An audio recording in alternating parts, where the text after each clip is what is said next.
ADC CEO JP na sigumba melama chathne hai basi koi gi egona su sir sangaga di noma chachi hai dana sum yang toina hai ni ithoga chille aduga ai sa je mari manga thokpa ya oiram ga budi pang pang na salum ba ya ga do ni adu maksu he oidaba maram aduna andaki sidi tanja sare nan arau ai na sak khangja badina chadre organizing team ge side ge baton pi bala ambada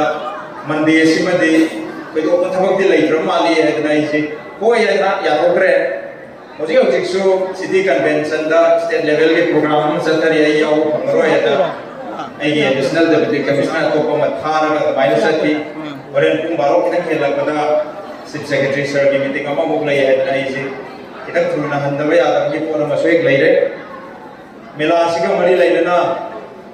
aina public ta thamjaning basi aikoina ground level da yengba matamda mitna hakthing na masini haina utpadi he utpada wa aibadi achuba community hall ma sare building ma sare hospital am sagale school am sagale sidi sini haina utpa yai adugo anga amagi magi education ga mari lainaba imung amagi haksial ga mari lainaba atopa department sing na piba thabak thoram sing da aikoina potsak koina tengna masini haina utpadadi waba du coaching do service sing ga yorko matamda aikoida chuba mating ma oihenba madugum basi aikoina he neglect tawgado tawi aikogi mangda puradala saraga structure uraga yena support padawna he ubagi wakal wachu laitabnate aduna aikoibu society sida department amaga connect tawbiriba service si atugi mating maru koi hai se koi kaum si sablagna thamjarabada aje koi se health department ni official sing yobirambani achang phana leiba nade tana leiba healthy society am oi bai che amaru oi masida su government ke side ge tim siam semaga koina ngam singda yumthong da ge chala ga maru oi ba basic test kara to kon ba hypertension ki oi bai bp ki oi bai test to kon ba test to hoga la test to na ba tim sila ko matamda koina thinga masi karim kanda loina test to la me araga ai mo da leiba problem sing ko hai bira mani ore makha ta abadi kamaina follow to bani ai de ta mo ya na koi test to zero de ai da ai su yaw do banate test to ko matung da ai mo problem mo lai le kam ko matam ai makha ta kamaina sakkan ai bagi hama ga ko na guide to bi ji su yaw do banate aduga masana khangna e su mo la e ai koi de koi le kai ki pari si ki sigumba ba test lai basi koi di ipung khuding ma to ko si ai dana mayam de hena khangan basi ju yaw do nate hoje ina haizen ri ko si health department ni official sing guna la ga tor mi ba thawak to horen thawak ko ina mayam bi ma ta tarai lai gra ke no ko haira ko matam de di building do ut padi ya ko tinat ta baladu ko tor mi ba test na ai koi ko kari pugam da lai ge hai du khangan bagi amna maru oi ba ko na di ko e masi se hoje bal sarkar ki yeng makha da su anam sing si ai koina government ki school ma da lai ta me bangam sing private ki school ma da ta me bangam sing adagi anam sing sini school si taw ko matam da karam ba school da kadai ko class ka performance na kamaina tawi anam si kari area soli hai ma se class 5 tak ni 6 ka ki matam da government school ma da ki private school ka bora private school ma da ki government school ma da sat rabra hai si fazana trek to na ba aduga school sing sida ma ki school ki system lai jari basina anam sing si kana no kamai to ma ki complete record si sim na ba hai na koi apa ga hai na register no ngi si ki to wi ma am sing si register na semam bani noi am gudi mo si register de entry to ya ma ki unique number among पीरिए Masih अखोइना हुजिकसु Imphal waste येंबदा Imphal waste से accessibility point की operator मसिंग यामबदगी चथोक चसिन दा अतोप मफमसिंग लेनरो मतमदा कजितंग वरगसु साफरे दा हाइरि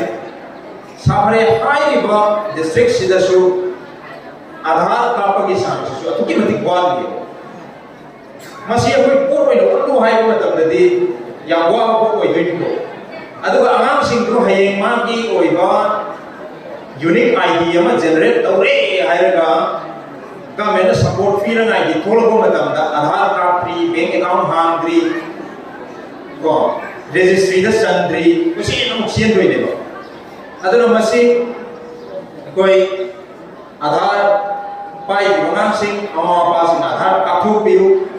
खलम बयाय आई अंगामसिंग सही अमदंग अनिदंग हुगे आयना आई school का हनबदा या खनबनिको मसी खरा लेरगा यारोय मसाना बर्थ सर्टिफिकेट पीबदगी फाव कोइना ऑनलाइन द तौरगा सत्ना बायदि अंकन होनरी आधार पाइथो पियु स्कूल दा आगाम सिगी पेन नंबर कुलोम इनना कुलोम दो अदुगी water phone PEN number right ना देखि अपार नंबर का आगाम सिगी जनरेट तो बिगदवनी अदुदगी अखोइना खंगदोइनी आई डिस्ट्रिक्ट सिदा आई जीपी अमदा लाइरेंजम मैजराउगी एरिया सिदा गवर्नमेंट स्कूल क्या लई प्राइवेट स्कूल क्या लई गवर्नमेंट स्कूल की छात्र संदु कमाइना परफॉर्म तौरी करम अनाम मैथ्स सोली करम अनाम है साइंस सोली करम अनाम दना अहियबा सपोर्ट पी बदा ताई करम अनाम सिंह साना कोना बदा खरे हेन थवा यावी गायसी ये को यादोइनी नंबर 2 के सिस्टम दगी को अदना आधार का खोपियो गवर्नमेंट की एग्जांपल लेना पीरा हाइरिसी हौजे हंगो मतमदा याना लो ओइना लेरि फाल वेसिसु को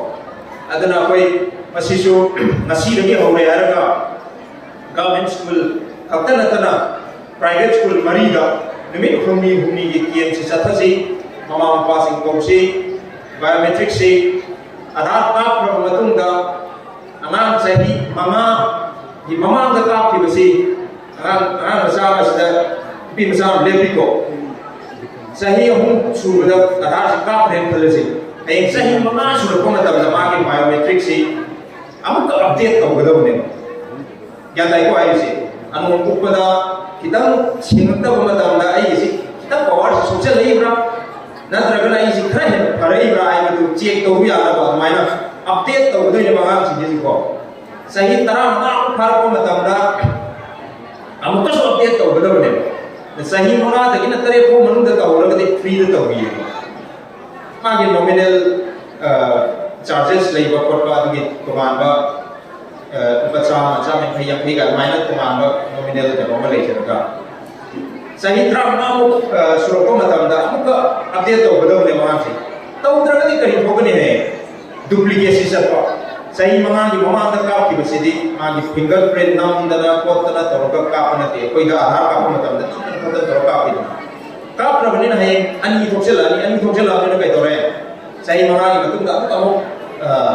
कापसलुबदा डबलिंग चल लेरने करबन चुबिन करब लालिन स्कूल बोकानी मिन सबै यादे हैरानी स्कूल अमदगे अमदा ट्रांसफर तोबे यादे अपडेट तौरानी सिनिको हमसे क्या थोई कदा वैदा ममा पापा सिंना नवोदय सैनिक खलनि बगी फचना कोचिंग थारे अना दुस कन्ना होने जरूरे लाइक पारे परीक्षा सु यावरे मिंग चलमदाय प्रॉब्लम लाकदोरे आधार प्रॉब्लम लेबगी को अदुना चिन होने जरी को वा होने जरी को सपोर्ट ओबीसी नखोय दसु आइना एग्जांपल अमा पलगा हाइबगी वानी सर्विस डिपार्टमेंट सिंदगी पिरे सर्विस खुदिंग मक्सी अखोगी मक्सीसु ऑनलाइन द थमक यानबा पब्लिक खुदिंग होने येबा यानबा ना की थमक तौरिबा मी सिंगुना ना की स्कीम के केनो हमजबा यानबा सासन दोरे कांगुदुना सासन की हमजबा यानबा अखोय खुदिंग मक्सी अक्षल की कार्ड पाइबा याबा मी खैदि पाइबा यानगा होनबा गवर्नमेंट की थमक तौबा चेंग चाथुं फंगोयदबा मी दुसु फंगदनबा सु होनरे कोइको वारो बिगन दुसु अदुना अखोय पब्लिक दा सर्विस सम पीना होना रखो मतमदा मयाम सुमतेंग पांबियु अदुगा आइगी फंगम थोको मी दुगी साथुं ꯐꯪꯖꯅꯕ ꯍꯣꯠꯅꯈꯤꯕ ꯑꯗꯨꯒ ꯑꯩꯈꯣꯏ ꯈꯨꯗꯤꯡꯃꯛꯁꯤ ꯄꯨꯟꯅ ꯆꯠꯃꯤꯟꯅꯕ ꯆꯥꯎꯈꯠꯃꯤꯟꯅꯕ ꯉꯝꯖꯕ ꯃꯤꯗꯨꯒꯤꯅ ꯑꯩꯉꯣꯟꯗ ꯒꯚꯔꯟꯃꯦꯟꯠꯀꯤ ꯆꯦꯡ ꯁꯔꯨꯛ ꯆꯥꯛꯈꯨꯝ ꯄꯤꯔꯒ ꯑꯩ ꯏꯂꯤꯖꯤꯕꯜꯁꯨ ꯑꯣꯏꯗꯦ ꯂꯩꯀꯥꯏꯗ ꯑꯩꯁꯤ ꯃꯤꯡ ꯄꯥꯟꯒꯦ ꯇꯧ ꯂꯩꯔꯝꯃꯦ ꯑꯩꯅ ꯂꯥꯎꯔꯒ ꯑꯩ ꯌꯥꯎꯔꯗꯤ ꯆꯦꯡ ꯆꯥꯛꯈꯨꯝꯗꯨꯗꯤ ꯂꯥꯏꯔꯤꯅꯦ ꯁꯣꯝ ꯅꯥꯀꯟꯗ IAS ꯑꯣꯏꯕꯗꯨ ꯀꯅꯥ ꯈꯪ ꯇꯔꯃꯤꯅꯦꯠ ꯇꯧꯔꯛꯑꯅꯤꯅꯦ ꯊꯕꯛꯇꯒꯤ ꯂꯧꯊꯣꯛꯈ꯭ꯔꯅꯤꯅꯦ ꯄꯨꯔꯥ ꯂꯧꯊꯣꯛ ꯍꯥꯏꯅ ꯍꯥꯞꯄ ꯌꯥꯔꯣꯏꯅ ꯇꯧꯔꯒ ꯑꯦꯛꯖꯥꯝꯄꯜꯅꯤ ꯍꯥꯏꯔꯤꯁꯤꯀꯣ ꯑꯗꯨꯅ ꯑꯩꯈꯣꯏꯁꯦ ꯒ꯭ꯌꯥꯟ ꯇꯥꯃꯤꯟꯅꯁꯤ ꯅꯈꯣꯏꯒꯤ ꯄ꯭ꯔꯣꯕ꯭ꯂꯦꯝ ꯂꯩꯕ ꯃꯇꯝꯗꯁꯨ ꯑꯩꯈꯣꯏꯅꯁꯨ ꯄꯥꯡꯕ ꯌꯥꯕ ꯃꯇꯦꯡ ꯒꯚꯔꯟꯃꯦꯟꯠꯀꯤ ꯁꯥꯏꯠꯇꯒꯤ ꯍꯣꯠꯅꯒꯦ ꯑꯗꯨꯒ ꯌꯦꯁ ꯉꯁꯤ ꯑꯩꯈꯣꯏ ꯃꯐꯝꯁꯤꯕꯨ ꯀꯣꯟꯕꯤꯔꯤꯕ ꯑꯣꯅꯔꯦꯕꯜ MLAꯒꯤ ꯁꯥꯏꯠꯇꯒꯤꯁꯨ ꯋꯥꯠꯑꯦꯚꯔ ꯄꯨꯈꯠꯂꯛꯄꯗꯨ ꯇꯥꯊꯣꯛ ꯇꯥꯁꯤꯟ ꯇꯧꯃꯤꯟꯅꯔꯦ ꯍꯥꯏꯔꯒ ꯗꯤꯁꯇ꯭ꯔꯤꯛ ꯑꯦꯗꯃꯤꯅꯤꯁꯇ꯭ꯔꯦꯁꯟꯒꯤ ꯁꯥꯏꯠꯇꯒꯤ ꯂꯩꯔꯦꯟꯖꯝ ꯕꯩꯖꯥꯎꯒꯤ GPꯗ ꯑꯍꯦꯟꯕ ꯁꯄꯣꯔꯠ ꯄꯤꯅꯅꯕ ꯍꯣꯠꯅꯒꯦ ꯑꯗꯨꯒ ꯑꯩꯈꯣꯏꯅ ꯇꯥꯖꯕꯗ ꯑꯩꯈꯣꯏꯅ ꯄꯨꯊꯣꯛꯏꯕ ꯄ꯭ꯔꯗꯛꯁꯤꯡ ꯑꯩꯈꯣꯏꯅ ꯁꯥꯖꯔꯤꯕ ꯄꯣꯠꯁꯤꯡꯁꯤ ꯑꯗꯨꯛꯀꯤ ꯃꯇꯤꯛ ꯐꯖꯩ ꯍꯥꯏꯗꯅ ꯅꯍꯥꯟ ꯑꯩꯈꯣꯏ ꯑꯣꯐꯤꯁꯇ ꯁꯦꯝꯄꯜ ꯈꯔ ꯈꯔ ꯄꯨꯔꯛꯎ ꯃꯗꯨ ꯑꯩꯈꯣꯏ ꯗꯤꯁꯇ꯭ꯔꯤꯛ ꯑꯦꯗꯃꯤꯅꯤꯁꯇ꯭ꯔꯦꯁꯟꯅ ꯑꯦꯛꯖꯥꯝꯄꯜ ꯎꯠꯅꯅꯕ ꯂꯩꯕ ꯍꯧꯁꯤ ꯃꯄꯥꯟꯒꯤ ꯃꯤ ꯂꯥꯛꯄ ꯃꯇꯝꯗ ꯈꯨꯗꯣꯜ ꯑꯣꯏꯅ ꯇꯝꯁꯤ ꯁꯤꯅꯤ ꯑꯩꯈꯣꯏꯒꯤ ꯀꯩꯅꯣꯁꯤꯡꯅ ꯏꯃꯥ ꯏꯕꯦꯜꯁꯤꯡꯅ ꯏꯆꯦꯁꯤꯡꯅ ꯄꯨꯊꯣꯛꯏꯕꯁꯤ ꯍꯥꯏꯗꯅ ꯑꯩꯈꯣꯏ ꯎꯠꯅꯅꯕ ꯍꯣꯠꯅꯁꯤ ꯑꯗꯨꯒ ꯍꯧꯖꯤꯛꯇꯤ ꯑꯩꯈꯣꯏ क्राइसिस मरी लेना इंटरनेटली डिस्प्लेस पर्सनसिंग रिलीफ कैंप मपान इंटरनेटली डिस्प्लेस पर्सन है रिलीफ कैंप खत्म लेते कैंप की मपान लेबी याई अदुमाइना पुनः चटमिनरे मखोद पुलग सारब पोटसिंग अखोई इंडिया की अचौ अचौब प्लेटफॉर्म अखोना मतें पांग योननब होनसी है खली सोमना पुथोपीरप प्रोडक्टसिंगसे हेन फजनब हेन वैल्यू हापनब अदुगा मीना पांगनब पोटमा हेन ओइरकनब होनबियु अदुगा डिस्ट्रिक्ट एडमिनिस्ट्रेशन की साइड के हेन मतें पांगनब लेक्चरी है साइड के थमगा स्वाइद स्पेस लोइसनदे थैंक यू सो मच